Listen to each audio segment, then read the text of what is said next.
முதலிடம் கிடைத்துவிட்டதை கொண்டாடும் அதே நேரத்தில் கல்வி பணிகளில் தளர்ச்சி வந்துவிடாதபடி செயல்பட வேண்டும் என்று சென்னை ஐஐடி இயக்குநர் காமகோடி தெரிவித்திருக்கிறார்.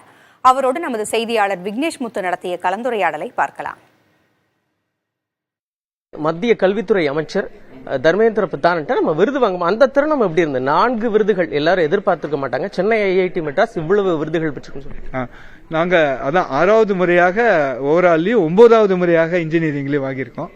நாங்க போன வருஷமும் 4 விருது பட்டோம். அதனால அவர்தான் கேட்டாரு, இன்னும் எத்தனை வாங்க போறேன்னு கேட்டாரு. நான் இன்னும் ஒன்று வரப்போறது சார் அப்படின்னு ஸ்மைல் பண்ணிட்டார். ஸோ அதுதான். ப்ளஸ் நேற்றுக்கு ரொம்ப பெருமையா இருந்தது. ஏன்னா மினிஸ்டருக்கு ரொம்ப ஹாப்பியா இருந்தது. நாங்கள் நிறைய அதாவது அவுட்ரீச், அது சஸ்டைனபிள் டெவலப்மெண்ட் கோல் 4 அப்படின்னு சொல்றாங்க இல்லையா, அதுக்கு நிறைய நாங்கள் வேலை செஞ்சுட்டு இருக்கோம்.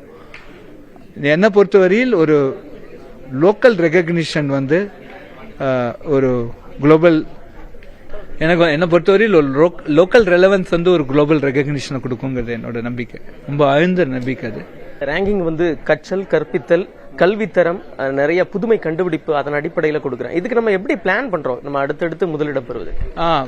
இதுல சிலதை நம்ம கண்டினியூஸா செஞ்சுட்டே இருக்கணும். அதை எந்த செயலையும் தளர விடக்கூடாது. அதான் மெயின். இப்ப நீங்க டாப்ல வந்துட்டீங்கன்னா அப்புறம் அந்த தளர்ச்சி வரக்கூடாது. அதான் வந்துட்டோமேன்னு சொல்லி ஜாலியா உட்கார முடியாது. ஒன்னு வேலை செய்யணும். அது ரொம்ப இம்பார்ட்டன்ட்.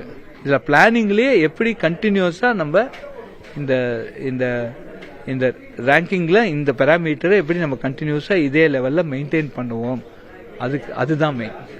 அதுக்கு சில சமயம் நம்ம சில புது யுக்திகள்லாம் கண்டுபிடிப்போம். அதுக்கு அரசு பள்ளி மாணவர்களுக்கு இந்த கிட் கொடுத்து நம்ம கண்டினியூவா பயிற்சி கொடுத்தோம். அது எந்த அளவுக்கு போயிட்டு இருக்கு? அடுத்த கட்டமா என்ன? இப்ப ஆகஸ்ட்ல தான் ஆரம்பிக்க போறோம். அதாவது இப்ப கிட்டு போயிருக்கு. எல்லா ஸ்கூலுக்கும் 10 கிட்டு போய் சேர்த்தாச்சு. ஒவ்வொரு ஸ்கூல்லயும் 2 ஆசிரியர்களை ட்ரெயின் பண்ணியாச்சு.